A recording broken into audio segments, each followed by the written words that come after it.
Mamimiss ko nga yung dating computer shop. Kasi ilang araw na lang din talaga. Matatapos na din talaga siyang maayos. Kaya sa mga naghihintay nga ng update sa Comshop, eto na nga siya mga guys. Malapit na nga magbukas ulit. Kaya samahan nyo muna ako ngayong araw. Pero kung ayaw nyo naman sumama, bahala na kayo dyan. Chot! Kagabi din pala, nagpatulong lang din ako sa pinsan ko na tanggalin itong kisame. Hindi ko kasi kayang tanggalin to mga guys. Baka kasi may biglang mahulog. Pero kung ikaw naman mahulog sa akin, sasaloyin naman kita. Chot! Sobrang luma na din kasi talaga ng kisame mga guys. Sobrang dumi na din. Hinanay na din sa taas. Kaya nagpapapalit na rin ng bago.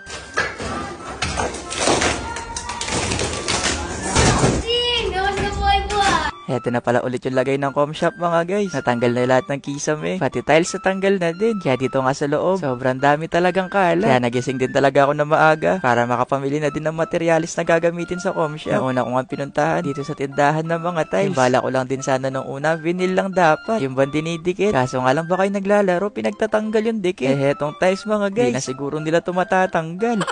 Medyo hirap nga kami ni ate sa pagpili ng kulay ng tiles. Gusto kasi namin nung una kulay puti talaga. Para pamalinis lang lagi yung Comshop. Pero sa dami nga nang pumapasok sa loob, kailangan ibang kulay din talaga. Yung bang medyo dark. At etong kulay kahoy nga yung napili namin. At etong gantong style, o gantong design. Eto na din yung napili namin ni ate. Habang tumitingin din pala ako ng tiles, ay nakita din akong panel wood dito. Gusto ko rin lagyan ng ganto yung computer shop para ba magmukhang aesthetic sa loob. Kaso nga lang iniisip ko din talaga, baka yung mga bata naglalaro pinagtatanggal to.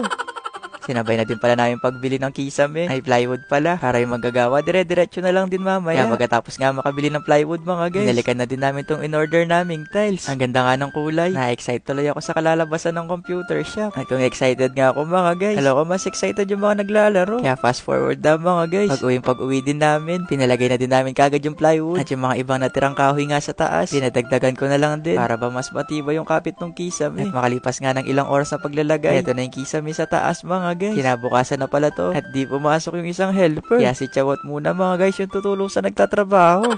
Kung di pa kasi ako tutulong dito mga guys, baka matagalan pa bago ko kayo i-update. Eh yung iba pa naman sa inyo nag-chat na sa akin kung nasa na ba yung update sa Comshop. At eto nga naghahalo pala ako ng semento. Chot! Medyo maraming proseso talaga to mga guys. Kaya ilang araw ko din talaga kayo bago i-update. Katulad nga ng paglagay ng tiles, umabot yata hanggang isang araw. Ayoko pa naman i-update ko kayo na tiles lang din yung nalagay. Kung pwede nga lang mag-magic mga guys. Natapos na siya kagad para hindi rin kayo naghihintay dyan. Chot! O heto, tuturuan ko na lang din siguro kayo ng tutorial kung paano maglagay ng tiles. Para nga siguro kapag magpapagawa kayo ng bahay, alam nyo na din siguro kung paano maglagay ng tiles. Hindi martilyo yan ha. Baka ako isisihin nyo kapag pinukpok nyo yung tiles, sabihin na basag.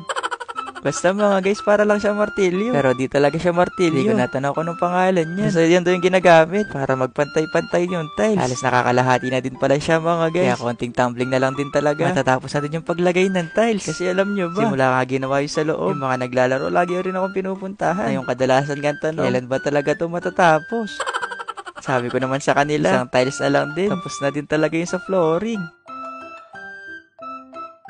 Pangatlong araw na din pala to. Natapos na yung sa kisame. Yung tiles nalagay na din. Kaya yung paproblemahin ko na lang neto mga guys, kung paano ba i-design yung Comshop. Yung gusto ko talagang kulay ngayon, yung bang maaliwalas, presko, tapos malinis tignan. At yun nga yung kulay puti. Yung inaalala ko lang din talaga, baka yung mga bata naglalaro, drawingan yung pader ng dinosaur. O kaya naman magsulat sila ng ABCD.